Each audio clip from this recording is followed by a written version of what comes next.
ಅವಳ ಹೆಜ್ಜೆ ಮಹಿಳಾ ಕನ್ನಡ ಕಿರುಚಿತ್ರೋತ್ಸವ 2025 ಇವತ್ತು ಮುಕ್ತಾಯ ಆಯಿತು.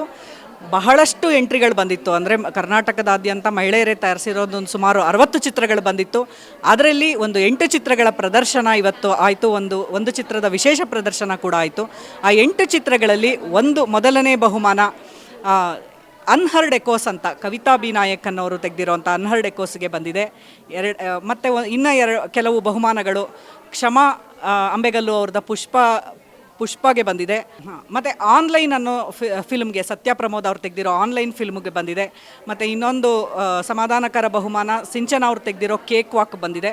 ಮತ್ತು ಇನ್ನೊಂದು ಬಿಟ್ಟೆ ಫಸ್ಟ್ ಟೈಮ್ ಫಿಲ್ಮ್ ಮೇಕರ್ ಒಬ್ಬರು ದ ಲಾಸ್ಟ್ ಹ್ಯಾಪಿ ಕಸ್ಟಮರ್ ಅಂತ ಮಂದಾರ ಬಟ್ಟಲಹಳ್ಳಿ ಅನ್ನೋರು ಅವ್ರು ತೆಗೆದಿರೋ ಅವ್ರ ಫಿಲ್ಮ್ಗೂ ಅವಾರ್ಡ್ಗಳು ಬಂದಿದೆ. ಇದೆಲ್ಲದಕ್ಕೂ ನಗದು ಬಹುಮಾನಗಳು ಬಂದಿದೆ. ಇದಲ್ದಿರ ಪ್ರೇಕ್ಷಕರ ಆಯ್ಕೆ ಅಂತ ಹೇಳಿ ಇದರಲ್ಲಿ ನಮ್ಮದ ಒಂದು ವಿಶೇಷ ಏನು ಅಂದರೆ ಪ್ರೇಕ್ಷಕರ ಆಯ್ಕೆಗೂ ನಮ್ಮ ಜೂರಿಯವರು ಸೆಲೆಕ್ಟ್ ಮಾಡಿರೋ ಆಯ್ಕೆಗೂ ಎರಡೂ ಮ್ಯಾಚ್ ಆಗಿದೆ ಅಂತಲೇ ಹೇಳ್ಬೋದು. ಪ್ರೇಕ್ಷಕರ ಆಯ್ಕೆನಲ್ಲೂ ಕೂಡ ಮೊದಲನೇ ಬಹುಮಾನ ಅನ್ಹರ್ಡ್ ಎಕೋಸ್ಗೆ ಬಂದಿದೆ. ಈಗ ನಮ್ಮದು ಅವಳ ಹೆಜ್ಜೆ ಅಂದರೆ ಮಹಿಳೆಯರ ಹೆಜ್ಜೆ ಗುರುತು ಎಲ್ಲ ಕ್ಷೇತ್ರಗಳಲ್ಲೂ ಆಟದ ಮೈದಾನದಿಂದ ಹಿಡಿದು ಬೋರ್ಡ್ ರೂಮ್ವರೆಗೂ ಇರಬೇಕು ಅನ್ನೋದು ಒಂದು ನಮ್ಮ ಆಶಯ. ಅದರಲ್ಲಿ ಈ ದೃಶ್ಯ ಮಾಧ್ಯಮ ಅನ್ನೋದು ಒಂದು ಸಿನಿಮಾ ಅನ್ನೋದು ಎಷ್ಟು ಪವರ್ಫುಲ್ ಅಂದರೆ ಅದರಲ್ಲಿ ಮಹಿಳೆಯರು ಅವರು ಏನಂತಾರೆ ಕ್ಯಾಮ್ರಾದ ಹಿಂದೆ ಕೂಡ ಇರಬೇಕು, ಬರೀ ಕ್ಯಾಮ್ರಾದ ಮುಂದೆ ಅಲ್ಲ. ಕ್ಯಾಮ್ರಾದ ಹಿಂದೆ ಇದ್ದಾಗ ಆ ಒಂದು ಮಹಿಳೆಯರ ದೃಷ್ಟಿಕೋನ ಆ ಸಿನಿಮಾದಲ್ಲಿ ಬರುತ್ತೆ ಅನ್ನೋಂಥ ಒಂದು ಆಶಯ ಇಟ್ಕೊಂಡು ನಾವು ಈ ಸ್ಪರ್ಧೆನ ಏರ್ಪಡಿಸಿದ್ವಿ.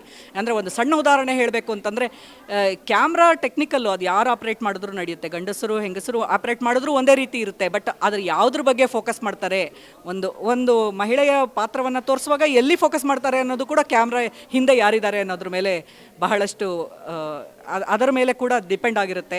ಹೀಗಾಗಿ ಇವತ್ತಿನ ಚಿತ್ರೋತ್ಸವ ತುಂಬ ಚೆನ್ನಾಗಾಯಿತು. ಬಹಳಷ್ಟು ಒಳ್ಳೊಳ್ಳೆ ಚಿತ್ರಗಳನ್ನ ನಾವು ಪ್ರದರ್ಶನ ಮಾಡಿದ್ದೀವಿ.